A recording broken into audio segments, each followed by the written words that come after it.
And welcome back to another episode of Barbershop Talk Like This. I'm your host, Trey the Barber. And I am your other host, Dice the Barber. And I am your other host, Mars West. How y'all doing today?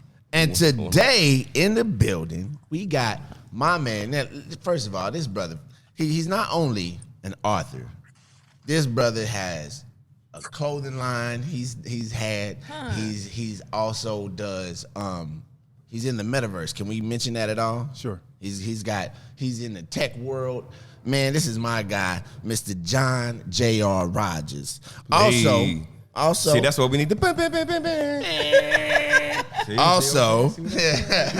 We have his illustrator. We got the illustrator for his new book, 52 Overstandings, appealing to the better humanity within all of us. And this is the illustrator joining us as well, Mr. James Haynes. Hey.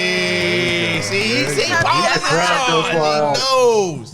How you gentlemen doing this morning? Beautiful, thank you. James actually deserves the applause. So he got He gave it to him. He gave it to him. He gave him the applause. I know. I'm saying. I missed mine. I'm just saying, but James got it. Appreciate it. We're doing great. Thank you for having us. See, if Dice hadn't interrupted, the introduction really was for both of you guys, and then Paul would have came through. Oh, it's my fault. We in it. We're in it. Thank you so much for having us. Hey, see what I'm talking about? All right, first of all, there's a couple things we do to start our show off. First thing we like to do is thank God for waking us up this morning, allowing each and every last one of us to be here. Just to ask him to continue to bless us, our families, keep us healthy through this pandemic, and just keep all of our endeavors flowing and moving in our favor. In Jesus' name, amen. Amen. Amen. And the second thing we do is we start our show off with a shot. James said he got his shit ready. He said, I thought this shit was traditional. Look. Yeah, okay. What you got, tequila? You got some tequila over there or vodka? What is that? Tequila. Oh, yeah. We tequila out today. That's what's up. Salute, gentlemen. Salute. How's everybody doing this morning? Better now. So good. I'm good. Do you know how to build things in the metaverse? You know, it's interesting. My involvement with the metaverse started about 7 years ago, working in television, and I felt like that wasn't the end game. There was something more important to come on the horizon. So after leaving there, I started to develop the idea of what we call the Ava world. Mm-hmm. So it's initially it was a virtual reality world with multiple levels. You can live there, get educated there, purchase things sent to your home. And more recently, the conversation of Metaverse started to come out ever since Facebook changed their name. Right, to Meta, yeah. Right, so I know how to have a great vision, bring a great team together, and then when the Metaverse conversation came into it, we just stole a part of that. We were doing a virtual world, but we'll do the Metaverse conversation just for investors to be happy about it, you know. Right. But technically, I think a Metaverse is defined as a gaming experience where you can actually spend your own money to buy things within it. You know, from my understanding, where it's supposed to go is they're supposed to be. A lot of people are gonna start having actual meetings in there. You can go into the metaverse. A lot of these bigwigs, they got a lot of bread. They're buying out a lot of land and they putting up buildings and houses and stuff like that. And when you go into the metaverse, you're gonna be able to actually go in there and then have your meeting virtually with your avatar and all that stuff. Yeah. We actually lucked up considerably because the producing partner that we're working with, they've been in the Metaverse VR, AR world for 7 years. Mm-hmm. And they're the premier designer and producer of that content. Right. So they're going to develop our full world, which is actually more of a galaxy. Mm-hmm. So we're going to bring the constellations into it. We're going to have a galaxy full of metaverses. So we'll launch the 7 main metaverses, but we'll work with other entertainers, educators, scientists to bring in their own metaverse into our space. Right. I got an idea that I want to do. I just don't know the person to get with to do it. Is it in the metaverse space? Yeah. We'll talk about it. Yeah. Let's talk about it because I don't want to put it out there, but we'll talk. We'll talk about it. Don't tell nobody yet. We'll talk about it. But it's gonna be good. It's again in the metaverse. It's not just about the money component of it. How it's the next wave of technology. You have to be a part of it to really get some chips out of this one. So educate yourself on NFT, blockchain, metaverse, and things of that nature. Because this is an opportunity in the metaverse space that you can actually close the wealth gap for many communities. Right. So it's really an opportunity to where you can take $100 and invest in a token that's only 2 cents, and it makes it up to $1. You know what that does. Right, exactly. Like I know it's for the next generation because my son loves to be on Oculus up in the VR chat. And I'm like, what are you doing? He said, we just hanging out, talking and doing whatever, playing games. I'm like, you wanna know what this shit is about to be crazy. Yeah, so I got the Oculus, and I hadn't been on it for a long time. And then, this Metaverse thing came up. So I'm like, let me get back on my shit. Okay, I'll go in there. It was a trip, bro. Like, people were really in there hanging out. Just like, I messed up. Look, they had like this little rooftop party. So I go, you know what I'm saying? Motherfuckers got drinks and shit. You put the drinks in your hand. Yeah. So I'm talking to some dudes, and they was like, yo, you been to the strip club? I said, nigga, what? And they said, yeah, man. He said, they got strip clubs over here. He's like, you can tip them. He said, they got parties. Hilarious. He's like, they got parties where you got to like show your ID and shit. You know what I'm saying? It's Right. crazy shit. Yeah, it's crazy. So that's what I'm saying. Like, for sure. No, like it's a getaway. Like, it's a getaway from reality. For sure. You know what I'm saying? It's interesting because before the pandemic, I had the ideas come to you when they need to receive, for you to receive them, to work on them, to be ready. So I had it 7 years ago, and I would talk to friends like, yo, we're going to do this in this world. Talk to investors. They all looked at me like I was crazy. Like, okay, that's a good idea, but call me when it's done. Right. And then the pandemic happened, and then people started jumping on Zoom and more remote learning and all those things. And I was just like, okay, we just tweaked ours a little bit for educational and resources. But other than that, it was like we've had this idea and the intentions behind it. You have to be very mindful of the intentions of the metaverse that you are in and things of that nature, because it's an experience that can alter your perception mentally, right? Because you're immersed in it, right? Yeah. So our metaverse, we're not going to run around and have no gory horror stuff and killings and stuff, because we don't know the effects that can have on someone long term. Yeah, kids could actually go to school in the metaverse. That's coming in too as well. So for us, our intention was to create a safe space that encouraged the better version of who we can be as human beings. So we wanted to create a space of love, support, and with resources that you can enjoy and engage people without making them feel less than, or making them, having judgment against them. So when you take off the goggles, whether it's the goggles that we deliver, Oculus, HTC, or Sony, you're just a better person in your actual world. Right. Because you realize, I had a great time with this stranger in China, Bangladesh, different places. And I didn't even have to crack no jokes. I didn't even have to be like rude or just like cap on this stuff. You know? So it's just like, I can create friends just by being a good person. Yeah. Yeah. Y'all exchange info in there, and y'all can talk on the real world. Exactly. And then to the point about your son, and my son as well, I put him in there. I was just visiting him. He's in Paris.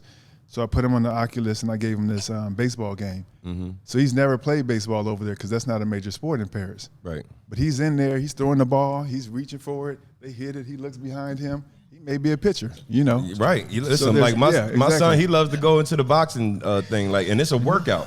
It's not you learn how to box, you fighting, but it's also a workout. Like, I got to give him water in between rounds. It's like that serious. He like water. I'm like, nigga, hold on, calm down, nigga. For sure. And so again, with our metaverse, I'm gearing it specifically to make it safe for children.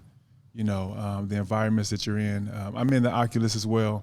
But the thing is, this is a different world. So like, people, when you go in the metaverse, you can pick which world that you want to go in different things. So like, if you want to go into your world, this is what you're going to get. You know what I'm saying? This is what you're going to get in Overworld, everyone. If you come into Overworld, you're going to feel good about the company that you're around, feel safe in the environment you're in, not to be bullied or made fun of or, disrespected as a woman or anything of that nature. You're going to feel better in this environment. And you're going to be able to live there, get an education there, work there, purchase things in our brand world. We have a solutions world where we're bringing, ideally I would like to bring in the indigenous that are still available in any country if possible, and communicate with them on what is the problem to solve, climate control and things of that nature. Yeah. So because they were the first in it. This is their world. We're talking about a metaverse, right? But they were the first walking on the actual world that we're in. And they respected it in a way that we have lost sight of. So let's let them bring us back and update us on what it takes to get. Now, are you back there. Yeah, now, exactly. are you going to have like a zero bully tolerance situation to where like if somebody gets caught bullying, they can come in and report to y'all, and then y'all take a look at the situation, and then y'all boot them out? For sure. There's I two. know you're looking at me, Trey. I heard him say the bullying, but I want to know how they're going to take care of it. For sure. Is what I'm asking. Well, that's on the technological side. So as far as developing the technology for it, we're building it in right now where you can't use profanity against someone, right? Unless you create your own private room and invite your friends, Right. then do what you want, Right, you know. right. But if you're walking in the general population, you just can't walk up to nobody and talk crazy to them. Right, It's yeah. like I bought a game. I won't mention it. I bought a game on Oculus, logged in. I'm in the lobby waiting, and this kid's running around zapping me, cussing at me, and all kind of stuff. And I'm just like, did I just waste $30? You know, I'm waiting for my friends to show up, and they're like, yeah. I'm just like, okay, we got it. So we've already moved forward to make sure that that's not available. But then also, if someone is reported 4 times, that gives us the opportunity to kind of see how they're moving in the space, and they show out one more time. We get them out. You know, Right, I'm from the old school. Yeah, you give them a warning. Like, listen. Look, I I was mean, you've on been there warned one for day. sure. I was on there one day, and I don't know. First of all, I don't even know how this dude did this, but he made himself like way bigger than everybody. So everybody, Oh yeah. Nah, everybody was looking up at this nigga. Nah, Domingo does that all the time. You can copy people's avatars and turn So yourself into them. anyway, I don't know. So people kept messing with dude, talking trash. You know, he trying to have a serious conversation. He's like, you know what, block you. Wow. Yeah. It was hilarious. Yeah. That shit was funny. Yeah, I think you have to build this type of platform with the controls and the consideration and the responsibility to make sure that people are safe in it. You don't wait 5 years later, 2 billion later, 100 billion later, then try to put those protocols in place. You build a world from ground up like that. So you are encouraging. We're not policing anyone. We're just encouraging you to come in here, put it all aside, and just enjoy the experience and the people that you meet. Yeah, You know? that's what's up. So, you want to? I was gonna say basically, you know, kind of how you feel about your metaverse. It's kind of like the same thing we got going on here in your book that you wrote, right? You guys, both of y'all book. That's true. That's true. Right. Yeah. But he wrote it. He's the illustrator. Right. He's the illustrator and editor, and the genius behind. You know, James and I would have a conversation, and it'd be an hour conversation. He would be like, "Okay, there's only 2 good things out of that we can use for the book." You know, That's all right. or he would inquire further about, well, what do you mean about this, and then give more details and context about what a viewpoint is on certain things. And so, yeah, he's the reason why it's where it is right now, and it's not Definitely just got like to go jumbo into mumbo. depth of what everything is. You know what I'm saying? So that's probably why he's saying, okay, well, we're gonna use this, but so He focuses it. So let's get down to Yeah. the core of this shit. Let's get down for to the sure. foundation of all this. Exactly, and that's what it is with the 52 Overstandings. It's about. There was one point where someone would say, you know what, an entrepreneur is just someone who's trying to fix their childhood. And a large part of my life, I accepted that. Like, yeah, let me see. I grew up in South Central off of 48th and Vermont, between Hoover and Vermont, shoot 'em up, bang, bang in the 80s. Mm-hmm. Yeah, You know? that was the real bang bang. Yeah, for sure. Like, but it was interesting because I saw the environment. I wasn't as much engaged with it. Like, I was raising pigeons. I was building clubhouses. We would find an older lady on the block and be like, "Can we clean your backyard and your garage and just use it as a clubhouse for a little bit?" You know, we were, So Like, you ain't doing nothing with it. yeah, so we weren't involved with the activity that was going around, but I did realize that, of course, 2 of my friends that I grew up with are no longer around, joining the activity of the neighborhood.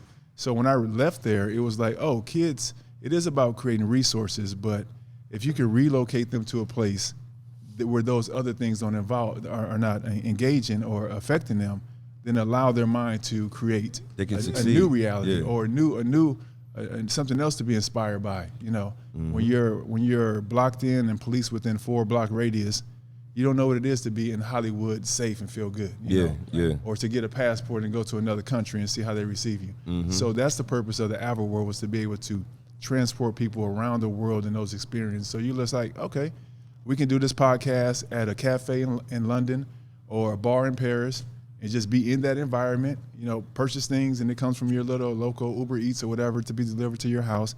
But just giving children and the new generation an opportunity to see the world immersed in it, you know. Yeah, and this goes into the book. Go, sorry. Dropping your drink cup. Oh shit. Oh man. It was empty though. It wasn't all abuse. Let's bring James in on the You conversation. need another You know what I'm shot. saying? You need another shot. James, You dropping your shit. Let us get to know you a little bit. Where are you from? I was born and raised in the Valley. All right. Went to was raised in private schools. We went to Lutheran church every Sunday. Up through when I was a junior in high school, I went to public school, went to Grant, graduated from Grant. But the first 2 years of high school, because it was this public school network, I went to Lutheran High, which was near Florence and Manchester, Florence and Normandy. Crenshaw district. I mean, I could drive there, but I don't actually remember the street it was on. I could get you there. Anyway, a year after I left, they left and went to like Glendale or someplace. But I when I was at Lutheran High, the population of the school was like 350, and we'd have these assemblies in the quad area. And this is way off topic, but John will tell you this is how I rant. The student body self-segregated. It was like virtually 50% white, 50% black. If you were Latino, you sat on the black side of the quad. If you were Asian American, you sat with the white kids. It was weird. Fucking weird. But people are tribal. It's like we collect in groups. And anyway, so how did you two guys meet? Well, I'll tell you how I got there, and then he'll pick up on how we got to the book. So I was good idea. I was looking for an anger management group, and just looked online and found Southern California Counseling Center, and then I just started going to it on Fridays. It was off of Pico.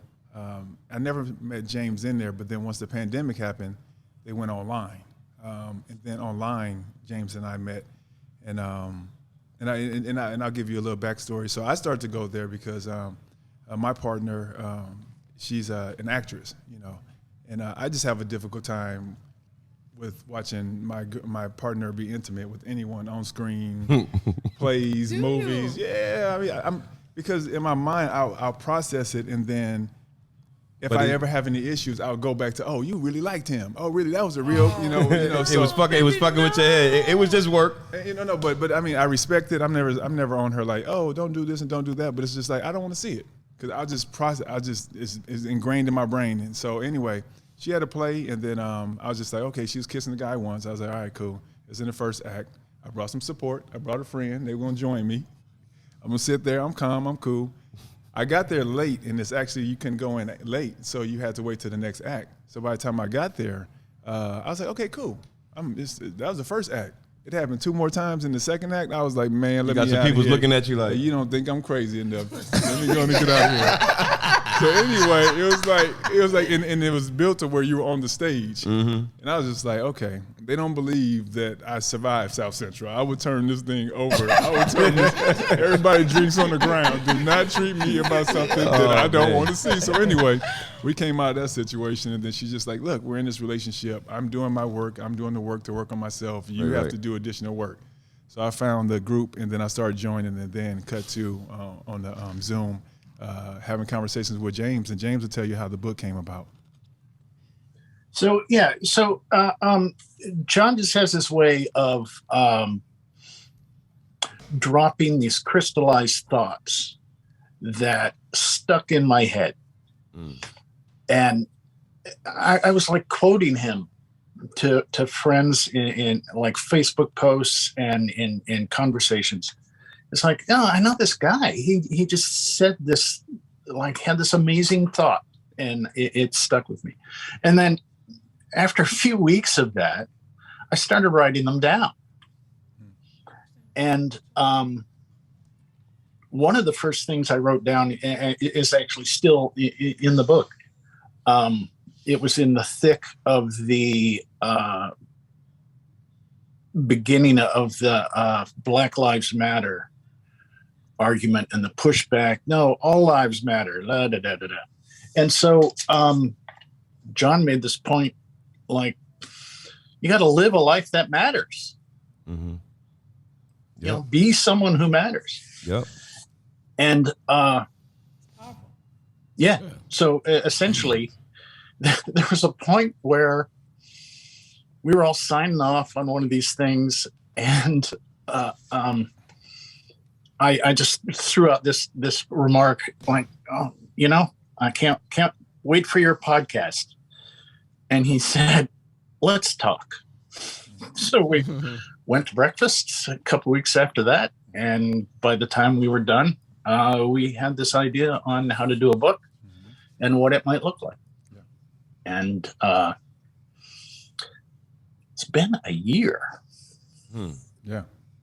And hey, but y'all made it happen. We did. You know what I'm saying? Y'all brought it to life. You took an idea and you went through the steps of actually creating, and you actually brought it to life. You know what I'm saying? And that's always a great feeling, for real. And and on that, I want to go back to the point about the entrepreneur always trying to change fix their childhood, because I had to let go of that recently and just say, you know what, just contribute. You know, there's a line, if we want to draw it to make it simple. If you draw a line down the middle of the table, on the right side, those who are contributing to the better progression of humanity, let's meet there. And those who want to keep up the crazy stuff, just sit to the left. We still love you, but we need to communicate over here and move this ball forward. So it's just contributing. So this book is my contribution to that. World is my contribution to that. A contribution through me, not just mine. And then King Life, Queen Love is a contribution through myself. Because at some point you are the example. You're the example to your child. You're the example to your friends. You're the example to the group that you meet up of strangers randomly on Zoom about discussing stress and things of that nature in the city. So yeah, just contribute. So that's what it is. These three are my contributions through me, and I hope to do these, be successful in these, and then contribute more. So what's up? Dice, what are you doing over there? No, I was trying to pull up the book. Just now? No, nigga, I looked at them like the pictures are very abstract. You know, I would say that. If you don't mind. some of them are really on point to the message, and some of them are like, make you think about it. well, and the whole idea is that the images support the message, but you know, they got to catch your eye and your brain. And sometimes the way to do that is to invert the message, you know, like, or exaggerate it. Like there's one of the overstandings has to do with like a disagreement or an argument is a disagreement between two souls. Well, I illustrated that with two tornadoes. Well, that's sort of extreme, but it catches your eye. You know, right. It's not supposed to be about tornadoes, and hopefully it's just the way we can grab somebody to absorb the message and focus on that rather than, oh, look, there's a car in the tornado. You know. Mark, you gonna say something? Yeah, I must say that one of my favorite. You had several favorites of mine that was in your book, but one of my favorites is to find gratitude. Add I get to in front of a task. It becomes a benefit, and I actually learned to do that. And because when you say I have to do something, it kind of it's almost like a negative connotation, you know what I mean? But when you say I get to go to work and make money today, you feel it's just your words are so powerful. You know what I mean? So that right there, when I saw that, I'm like, I knew I was gonna love this book. But I have several, like, and I took pictures of them. Oh, wonderful. Yeah, I took pictures of them because mostly everything in your book I strive to practice. Wonderful. You know what I mean? So I told him, I was like, yo, I mean, I'm probably loving this. Yeah, probably because y'all came from the same area. Well, not just that. I mean, that's a think part it's of it. Well, What, nigga? okay. I mean, What, Trey? What? What? She said no. Go ahead. No. Well, I grew up on off of Florence between Hooper Avenue and Compton. Okay. Compton Avenue. Yes. And so I know when you said South Central, I'm like, yeah, you know? For sure. So, yeah, but I really did. I enjoyed it. Yes, I really enjoyed it. But that was my top one. And that was one we brought in, and we've had some where I was just like, oh, you know, I've heard that, or just like, well, we'll bring it in and make it our own. So it didn't start with me, but that is something very important, and I'm learning to do that. There's times that James and I get on the phone and we'll just complain about maybe 10 minutes, because that's sometimes how the group starts off. You know, you kind of like voicing your disdain and displeasure with things. And so we'll go, and then we'll start working through the book. And I actually feel better at the end of our session because we just had to take our mind to a different place and look at things differently. Mm-hmm. And that approach can resolve a lot of the stress and anger and things of that nature. And to what you're saying, I'm making it a point with my 3-year-old daughter to say, because my wife calls me the hammer, because I guess I'm just harsh and just like, somebody's got to do it. Somebody's got to do it now. She goes, and I didn't know. She's like, oh, well, you know, because we were spending time away and it's just me and my daughter. She's just like, well, I just wanted to get her out and get her to do things because she's in the house with a hammer. And I was just like, what are you talking about? But anyway, but to that point, I now start to include that to my conversation with my 3-year-old. Like, we get to do this. We get to clean up this room. Right. Because you know how many times I got to say, let's clean up this room, and she just sings through my whole conversation and don't even do nothing. Right. So I encourage her, we get to do this. Yeah. We get to clean up this room. There's a lot of people that don't get to do a lot of absolutely things. Correct. You know, or we get to go Kids, you gotta make get gas for the trip. You know, we get to do these things. So I'm making it a point to check myself and moment by moment to be more in line with the book myself, you know. Yeah, well, what's crazy about it is, you know, you two coming together from two totally different worlds. What it was. You know what I'm saying? And y'all putting y'all minds together to make this make sense to everybody. And it kind of sort of goes into what you're doing with, like, you know, in the metaverse type situation, like you're saying. Two different people from two totally different worlds could come together to make something great. True. And this is what y'all did. You know, and it's interesting because with James, I would always tell James, you're my target market. Right. And I try not to say it offensively, but I was like, you're my target market, so would you pick this up? Or does this make sense to you? Mm-hmm. You know, and he can give you more of a backstory why he's the target market. Yeah. But you know, he coming from the valley, you coming from, you know what I'm saying? How old are you, James? I never knew. How old are you? How old am I? Yes. I'm 62. Okay, so here I am, a 45-year-old black man from South Central and a 62-year-old white gentleman from the Valley, open-minded nonetheless. Mm-hmm. And I'm like, you're the person that I want to get. If you're open-minded, let's elevate the perspective and then work on it together. Yeah. You know what I mean? Or point of view together.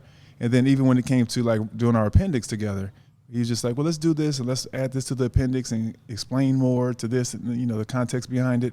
And I was like, yo, I got to go on the Barbershops Talk Like This podcast first to understand what is the general consensus of, out of the book, what stood out, where is there more questions, because we're all a part of this. You know what I mean? We're all the target we're humans and we have a contribution. So we're all a target, but I would just make fun of James every once in a while. I'd be like, hey, if I can get a 62-year-old open-minded white man from the Valley to join in and agree with me, hey, let's move forward. Let's work on this. And vice versa. If he could get a 45-year-old black man from the hood, you know what I mean, to go in with what he's saying, then he's hitting your market as well. 1,000%. See, but now we need like a 15-year-old, a 17-year-old to be open-minded and to try and understand what you're saying, because starting out young like that and exactly how you were saying, getting your 3-year-old, and it's so vital, when I want to say 3 to like 7. Yeah,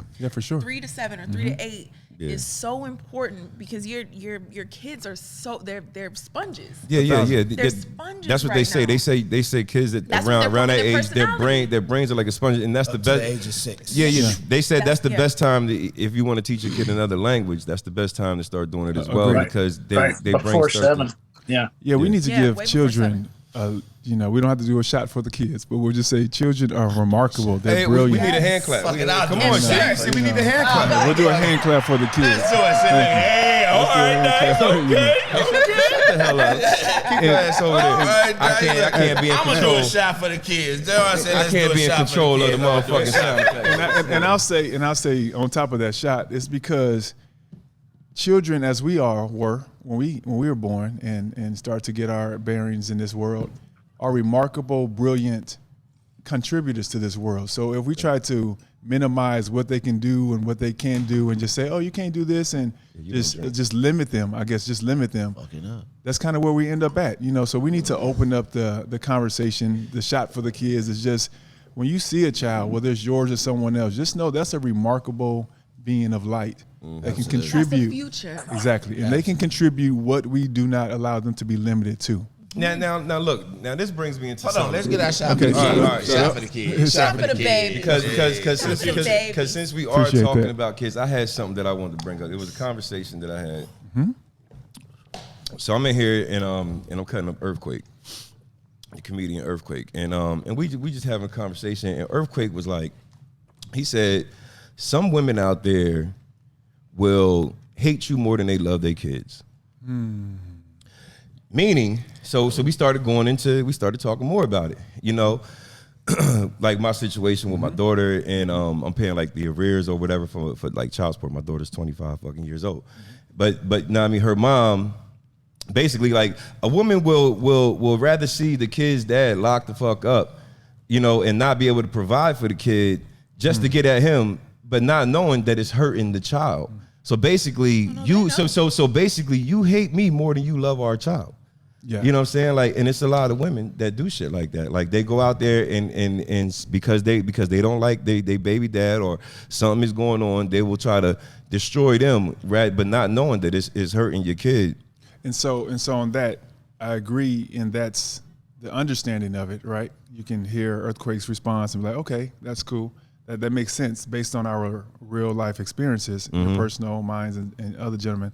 But if we look at the overstanding component of it, remove the ego from it, remove all of the controls of the construct that's kind of making the reality that you're in. The egos. Remove all that from it, and just like this is a person in considerable amount of pain, so much pain that they're not even able to associate how much you're disadvantaging this child without their father in their life. Yeah. So it's a place of pain, right?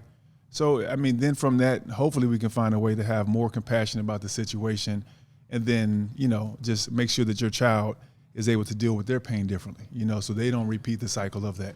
Yeah. But it's that. I deal with it as well. But again, it's when you see this person as light, bright, dimly lit, barely a flame moving, sometimes we kind of act like that. You just wish them brighter light and better, better. I want to bring the humor side to this. But real look, quick. hold on. But sometimes, some like some people will what the fuck am I trying to say, man? Some people will do like they'll do shit like there's kids that don't even have a father out here. Agreed. You know what I'm saying? And people got to look at that and they got to realize like, okay, you trying to make me be a part of that demographic. You know what I'm saying? By trying to do certain things to me. It could be for a woman too. It ain't just with men. Like 100%. some men hate they exes more than they love their kids too because they trying to hurt them. So it's both sides. You know what I'm saying? For sure. So it's both sides. So it's like, there's plenty of people that don't got a mom or don't have a dad in their life, and you trying to put me in that demographic of that when I'm actually trying to do something. Right. You know what I'm saying? Sure. So like that's basically what it comes down to. It was like some people hate they father or mom more than they love their kid. Agreed. And I'm just gonna say this: Dice has a wonderful daughter. She's brilliant. She's beautiful. She has her own product line. See it. Dice is in her life. So his baby mama just hates him. That's what it comes down to. She just fucking hates you because it didn't harm the baby whatsoever. Because you know you was gonna definitely be a part of that baby's life. And I would love to get your Well, and the reason why is because I didn't grow up with my dad. So I said this will never happen to my kids. Dice is the overstanding father. Yeah, no, I agree.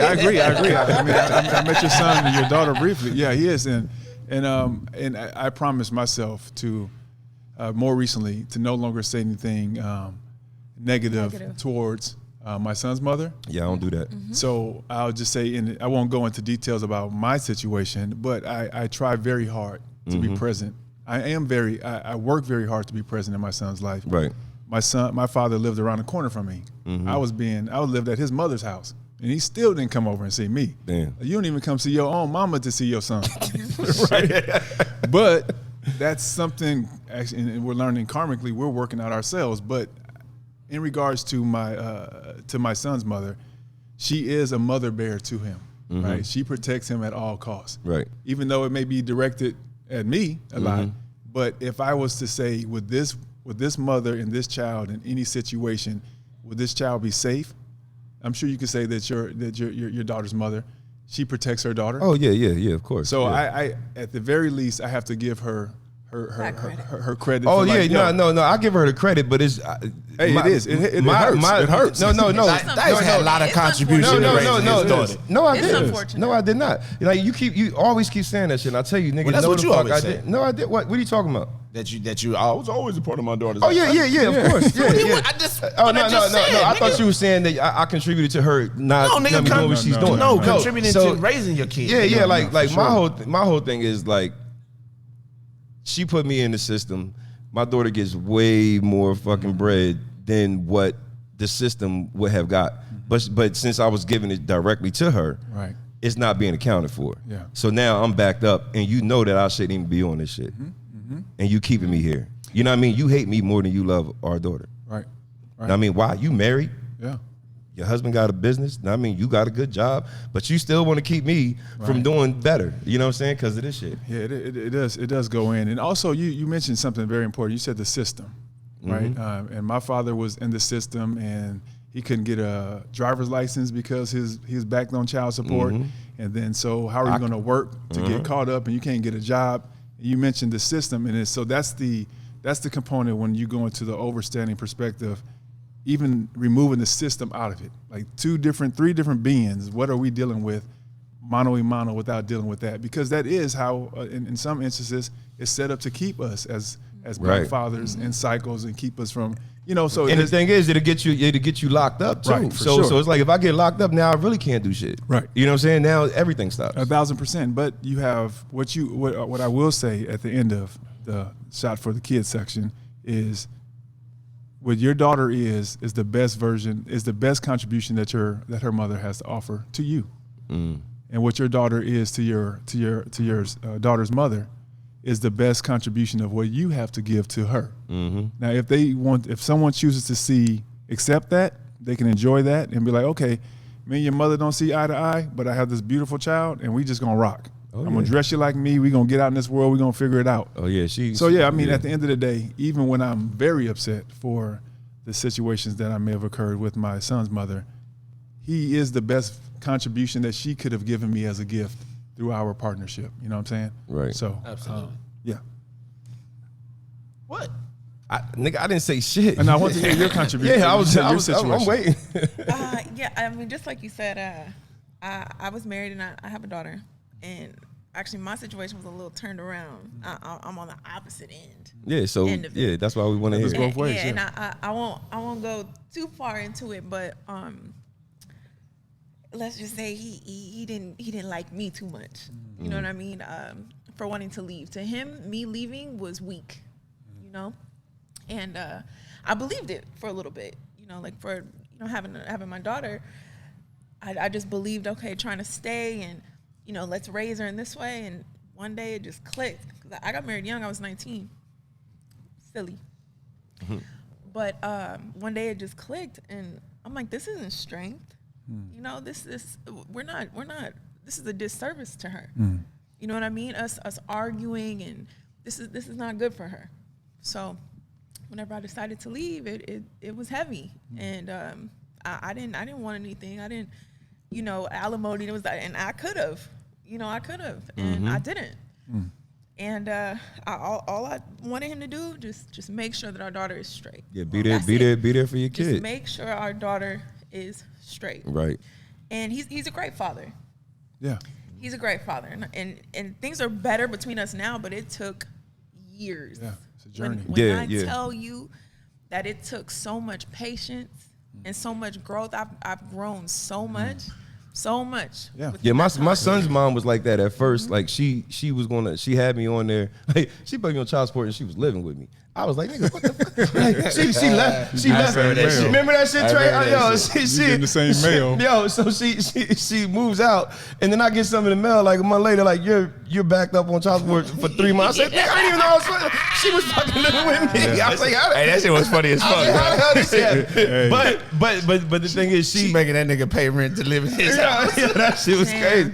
But it was crazy. But she realized that I'm a great father, so she took me off and had all the arrears dropped. You know what I'm saying? She was like, you do, like I do everything for my kids. You know what I'm saying? And she realized that. Yeah, she gave me the Christmas present.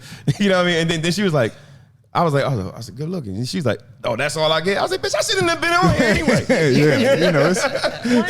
One thing I do want to say though is another one that was my favorite is how you feel about people is what you project. How you feel about yourself is what you project onto other people. That's correct. And I feel like that's the same thing. Yeah. When people hate, when people act the way that they do, 9 times out of 10, it almost has very little to do with you. Agreed. It's literally how they feel about themselves, and they're just projecting. Yeah. So that's why you shouldn't take anything personal.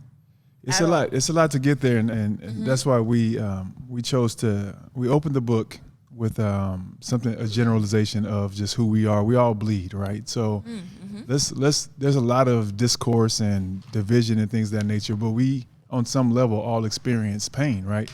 That's how we opened it, and we want to end it with the final one, which is when we promise to give children the world they deserve, the world will change. And what I mean by that is when you have a society that is building to protect and encourage the brilliance of children and not disadvantage them, not pit them against another group, another race by giving them less resources and the other one more. But when you give all of them an environment that they can grow to be their full, protected, loving, brilliant self, we all win, right? We all win. So and you're doing that in the lives of your children. And it's just like when we can move the conversation from the hot topics and the pop culture arguments and things, who's dating who and all that kind of stuff, and build a society that every child born into has the opportunity to find themselves, to be encouraged to be great. There is no limit to what you can imagine. Your mind is connected to the constellations, to the source. If you see it and imagine it, it will exist. It will exist. Yeah. Absolutely. So let's create an environment, not to you manifesting your existence. Exactly. Not to tell this kid do this and do that, but let's encourage all the brilliance that they brought into this world with them. Let's make it possible. Let's bring it to life. And then from that, we don't have to worry about the arguments and the kind of discourse that we're having in this time. So yeah, it's about them. We were all children first, and my mother. I used to say my mother had me so she can have me change the remote and change the TV. I was her personal remote. Go watch the dishes. She come outside. She walked past the TV. She walked past the TV. Call me into the house to go change the TV. Like, am I your son or am I your slave? Right. But again, there, in the experience, and we'll talk about another perspective later about how that works out in my view. But I mean, they're brilliant. They're bright. I'm blessed to have a 6-year-old, 3, and a 6-month-old, and I get to just sit with them and be like, "What are you going to teach me today?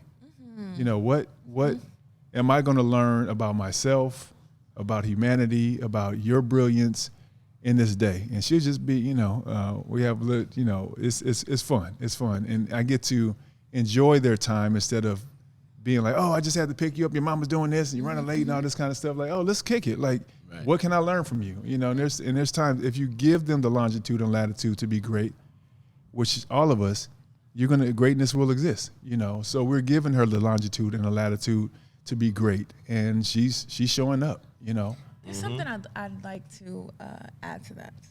I feel like what a lot of people don't realize with their kids, just with us in general, is the food we put in our bodies. Our gut is our second brain. Yep. And especially for our children, if you truly want them to, be in a space where they can truly be great and keep up that imagination, feed them proper food. Try not to give them McDonald's. Try not to give them fast food and processed foods. Babies should be eating fruits, vegetables, and make it fun for them. Make it fun for them. For sure. That feeds the cells. It feeds their brain. It helps with development. The foods, they're designing the foods to kill our children, to kill us. We need to start practicing better diet. And that's a part of, for sure. That's a part of protecting your child, right? Absolutely. One of the books that I keep with me, I got my little briefcases, my grandfather's old briefcase, but I call it my office. But it says, peace is the result of understanding and sharing. So if you understand something and you share it to someone, you can create peace in their lives. Absolutely. You know, and to what you're saying, to know that that our children deserve, you know, fresh produce. You know, Absolutely. Let's grow it. Let's give them the nourishment that keeps their brain operating on all cylinders. You know, you're not fatigued after lunch.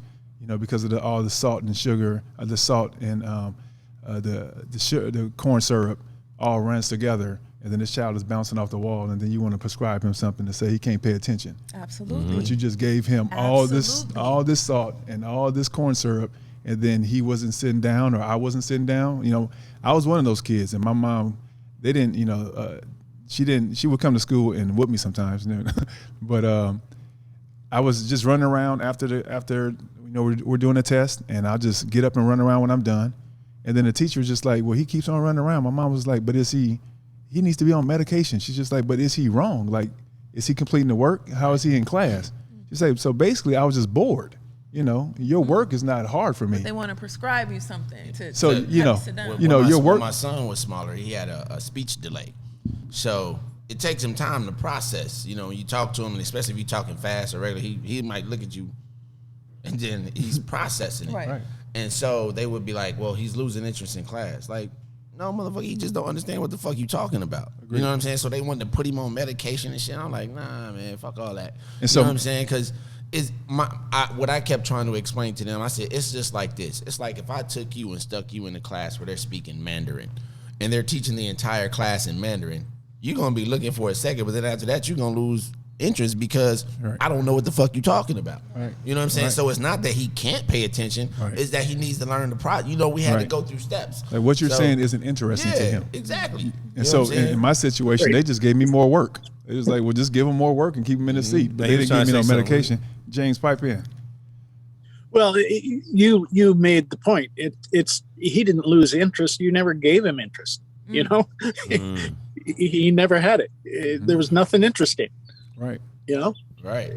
People are interested if it's interesting. Right. Yeah. Yeah. That's exactly right. You know, like if you don't want to do something, you're not gonna do it. Well, we're not gonna get on schools and the things that they force you to learn. Like that's a whole other conversation. That's a follow up. Yeah. Honestly, I believe people would be more successful if we allowed students to follow the path of their natural interests. You know, like some people just don't do math. You know what I'm saying? But still, the fundamentals. I get the fundamentals, but like once you get past the fundamentals, once you get past them, absolutely. Hey, guess what?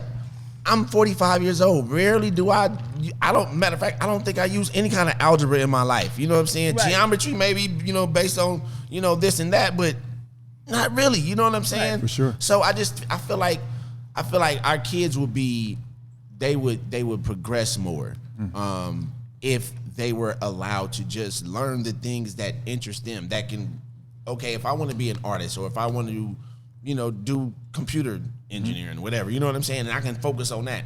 I might not need social studies. Right. You understand what I'm saying? So We're not why gonna get on the force social them? studies Right. either. Yeah, look, why force? I just feel like why force kids to Absolutely. learn things that they have no interest in learning, that they probably won't use later in life. Like I said, the basic fundamentals. Like to me, once you get past 6th grade or 5th, 6th grade, all that other shit is just. I think it's just to work your brain. You know what I'm saying? To keep your brain moving and working. Like you might not use it. I get that, You but might not. what about the child who has problems in math and math is just truly difficult? Now you're hitting them with these C's and these D's, which is bringing down their so-called. Go ahead, James. Go ahead, James. Which is bringing down their. No, I was Did one this of nigga those just cut kids. me off?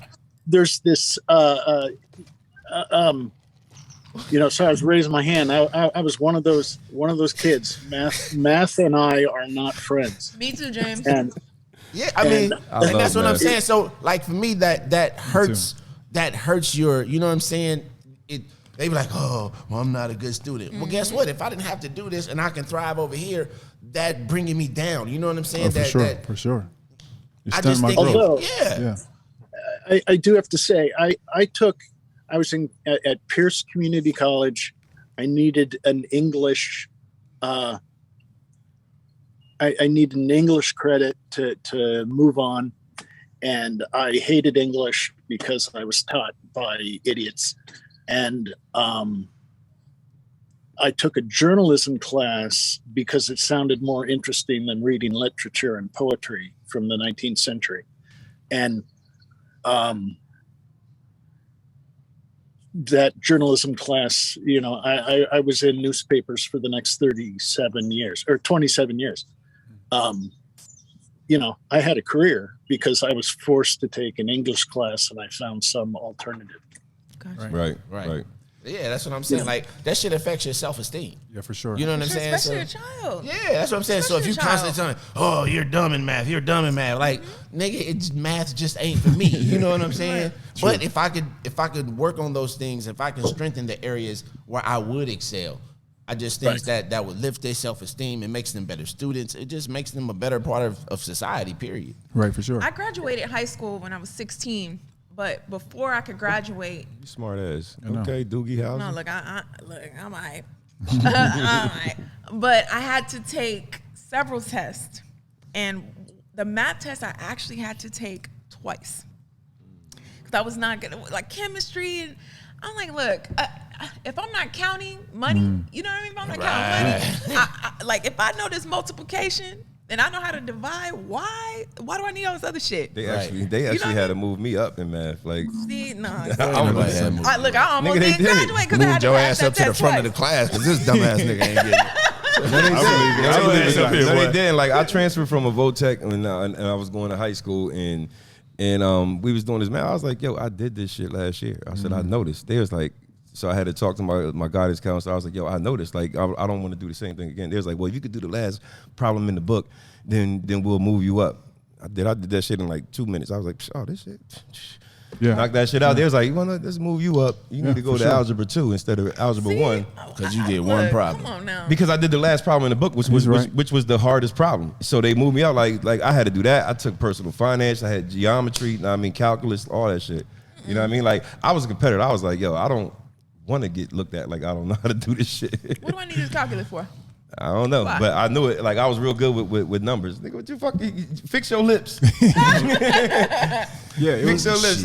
Like I was real good with math. Math was my shit. I think every child has that experience, and if we can find a way to see that situation and respond to it instead of just forcing this other additional information on someone, I think we'll be better off as a society. So Again, do y'all think that parents should be able to pick the kids' classes? No, I feel like we need to reevaluate our educational system first Altogether. and foremost. Absolutely. Then We need our I own think schools. our parents should work with our children as well as with the staff to help, select a curriculum that benefits the child. Like I said, that makes them a more of a productive part of society as they continue to grow and become older. For sure. You know what Okay, I'm saying? so basically, like with your son not being too good with math, so what you're saying is maybe he shouldn't have to take math. He should have a different class instead of that. Exactly. Like both my kids, they fucking hate math. You know what I'm saying? That's okay. Like me as a kid, I love math. You know what I'm saying? Math and science was my favorite subject. I fucking hated English and fucking social studies. But when I like went to math college, I like math actually, and but see, history. here's the funny thing. When I went to college, too. I And realized that I actually did enjoy writing. You know what I'm saying? It was partially was how I was being taught. You know what I'm saying? To But write. in English, Yeah. Yeah. You know what I'm saying? Like, Yeah. because as a youth, I fucking hated writing. You know what I'm saying? But it's one of my favorite things to do right now, even today. yeah, because you know structure. Yeah. You know what I'm saying? So. I would say. Well, and kids can recite lyrics to songs, Oh my God. What? but the moment you tell them that that's poetry, they go, "Ew, I hate poetry." Well, that's a breakdown. That's a breakdown in education, where the teacher didn't tell them that the songs were poetry. Right, but that's going back to what you were saying, like making things fun for kids. So You okay, have to make so it fun so for the so kids. so if you like rapping, turn this poem into a rap. You know what I'm saying? You know, like you could mess with their head. They'd be like, well, no, I'm gonna do it. Put a beat on and then make them say the poems. You know what I mean? To some music and be like, now you remember it, right? Now just say it. Just I talk tell it. my kids to do That's that why- shit with any form of literature, because with rap nowadays, you ain't even got to rhyme no more. I like, just rap that shit. I feel like that's why it's important for classes to be more intimate and smaller. You know what I mean? It takes a very special person to be able to teach a class and to know all the different personalities. But when you have one teacher and you got 50, 40, 30 kids in a class, Yeah. you can't cater to each one. But You but can but try. the problem No, is you're but- lucky if you can reach two. Yeah, exactly. But the problem and the way with- they teach, I'm sorry, baby. Go ahead. The way they teach may not work for every student. Agreed. But Right. if there's a smaller class, you're able to cater to each student. I think that's important. But what the problem with that situation is, I think that teachers should get paid more, and Absolutely. there should be more money put into Education. into education. sure. Because if there was more money being put into education, you'll have more people that want to teach, and therefore, if you have more teachers, then you could have smaller classrooms to where people can reach the people that have these certain. I mean, you know, certain things that needs to be reached. sure. You know what I'm saying? So like, there's not enough money being put into the education Agreed. system. They're That's the taking thing. away They, I mean, they putting all this money into all this other bullshit. War. Like, you know what I mean? Yeah, war. You know what I mean? Crack pipes. You know what I'm saying? Like it's what? $30 million Oh my on God. crack pipes. Did y'all see that? Yeah. Okay. was so So disappointed, I did a bro. little bit more research on this, right? So supposedly, there's these groups to where they're putting this money into, right? These organizations. Supposedly Biden and them didn't know that one of the organizations that was getting some of this money actually give clean crack pipes to crackheads. So they don't share. So they didn't know that. So they pushed them out, and they're still giving the $30 million to Right. the other groups. But the thing is, they didn't. yeah. It didn't look good at first. Well, you know what? It's interesting because when you are trying to put a lot of money into certain parts of society that you didn't design the society to benefit them anyway, you're going to give money without being able to do the due diligence on everyone who's receiving it. But I mean, they're on the ground level. So Right. from what I understood of It's a it, nonprofit. right? From what I understood of it, they were looking to exchange dirty drug tools for clean ones. Yeah. You know, needles as well. Now, you've been giving needles and exchanging needles for the past 20, 30 years, but you took it as an opportunity to slam someone's agenda who's trying to get resources to people who need it, right? So you're either Which save people. right, exactly. So Policies that save lives. and then- But they need to be saving the children. I mean, that's what I'm saying. 30 million. You 1000%. putting 30 No, it's a million lot into of- that. You need to put 30 million Well, into education. well, you have to. I think if we're arguing as a society, if we're arguing about something that's broken, right? Yeah. Absolutely. Because if it's working, we would be cool. Yeah. Whether it's race relations, whether it's resources in inner city, whether it's policing discussions and getting the right people in there to work in these positions that are actually looking to serve. You know, if you wouldn't really go into a burning building like a firefighter to save someone, then you may be joining the police for different reasons other than service. Right. So just to say all that to say, there's so much that we're arguing about because it's broken. So I think in order to fix it, we have to elevate the point of view that we have and how we receive it to find the right solutions, right? Instead of just hot button politics and just, oh, this is doing that, let's go and move forward and create a hot button issue why people are upset about this funding. let's get it together. Let's get the resources where they need to be. We have to help people on all different levels. We have to start at the children and make sure that they don't grow up into adults whose innocence has been taken from them. You know what I mean? Mm-hmm. And resources that have been retracted from them and given to other people. We have to fix it on all different levels. You know, but then also at the bigger picture, where are we trying to go with this, right? Like, you're trying to remove the history of what happened to a race of people, so that our group of people have to look, where do we want to go with this? Because we can't trust a certain system or certain people in position to give us the answer, you know. That and was I think used against us in the first right. place. So that's why in the book it mentions, you know, have James could point it out. I don't have it in front of me, but it's basically, you know, find the powers in the body, not the head, right? So it's in the body of the people, not the selected or elected few that are actually running the decisions. It's in the body of the people. Right. Black, white, Asian, Indian, all together. Like, we are the power. So when we decide collectively as a group on any level, wherever you live, what we want to see for the world we're living in, you don't have a choice but to do it, because that's what you're hired to do. You know what I mean? You're exactly So right. instead of relying specifically on them to find the solution, fund it, distribute the funds, like, no, we're going to work together. You know what I'm saying? So that's what was very important about creating the Overstanding with James. He's also, like you said, an editor, illustrator. He's been working in newspapers for so long and illustrating. So what he did on this book was light work for him, but he's a genius. Actually, it was sort of like having a standing assignment. It's like, okay, you know, you got to come up with another illustration and another and another. It was, and he had fun doing it. He had fun doing it. Oh, you guys have been amazing. Yeah, it's You been guys amazing. have been Well, amazing. Thank you guys for coming through and chopping it up with us. Now, when will the book actually be available for purchase for the public? We're going to go with May 1st. Okay, so May 1st. May 1st, look for 52 Overstandings. We will make it available for you by May 1st. That's our word, you know. So look for 52 Overstandings, and we'll at least have the digital copy available, you know, as we move forward. But I appreciate it. You got a social media and anything that you want people to follow? Are y'all going to end up getting like an audio book for it as well? I think so. We'll come shoot it. We'll come record it at barbershops. Talk like this. We'll have nice barbershops talks read like that this. shit. Hey, I got a good voice, nigga. I will read Look, that. I can do it. He does. I have a voice for you know what? We'll talk about it. Let's We find could do different chapters with Dice different would be voices like, and shit. we're judged not just by the content of our character. Nah, I'm just playing. This nigga think I'm stupid. I like fucking with Dice, man. Yeah, That's no. like my favorite thing to do in the entire world. I swear to God. I appreciate you guys. Thank you for. Thank you so Oh yeah, much. your social media handles. Social media. Social media for me is HH_John JOHN _ Djoser DJOSER.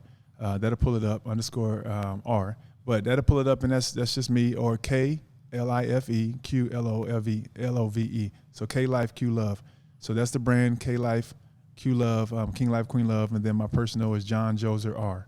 So yeah, that's us. And any social for you? Are you even on social, James? yeah, I've got a Facebook account as James Hames, Yeah. and I have a Instagram, which is mainly it's almost politics free. Instagram is broke_okra. I like that. Broke okra. Yeah, it was from a cartoon I drew when I was like in 6th grade, and I knew nobody had it, so Nice. that's what I did. That's Well, I what's up. appreciate you guys for having us. If we were going to do one and only one podcast, I may not interview for this book again, but I want to be with you guys, and I appreciate where you guys have grown to And we and appreciate what you, you man. created. Yes, and Yeah, this is fun. and the powerful addition that you guys added to the group. Oh yeah. We had to bring Mars on. We brought her on as a Mars guest and was on. like, Yeah, "One, yeah. you want to? We need Oh, I this heard that interview. I heard that interview. Yeah, I heard that Yeah, interview. look, Congratulations. I appreciate you guys so much for having me. Yeah. yeah. And we appreciate you Yeah. guys for coming through and letting you us so know much. about your book and spreading your knowledge. Appreciate it. You know Thank what I mean? you so Because much. everybody, you know, when you learn something, every day is a good day when you learn something. new. Right, and also and the last thing I'll say is we, as these group that is here today, or anyone listening, just as beings, as human beings, we are far more remarkable than we've ever been made aware to believe. implemented or instilled into us from our family, supported from our community. So regardless of who you are, where you are in life, just know that you are greater than what you can even imagine, and it's on you to search within to find the tools to bring that out. And once you find it, don't be afraid. Feel like they're gonna judge you. Just contribute, and I think we'll be good at that. Yeah, those Work are good. harder than your circumstances. That's wise words for Appreciate you the guys. for the people Contribute out to there. following our show. Y'all can follow us on. Yes, go For Rams. real, I ain't lying. Y'all know y'all can follow us. We on iHeartRadio, Apple iPods, Google iPods. You know what I'm saying? Drop us an email at btld@gmail.com. You can also follow us on Barbershop Talk Like This _ between each word on IG. And this has been another episode of Barbershop Talk Like This. I'm your host, Trey the Barber. This the host, Dice the Barber. It's your favorite Cali girl, Mars West. And I'm John Rogers. And Jim Hames. all right, and we out this bitch. Follow on the ones and Peace. twos.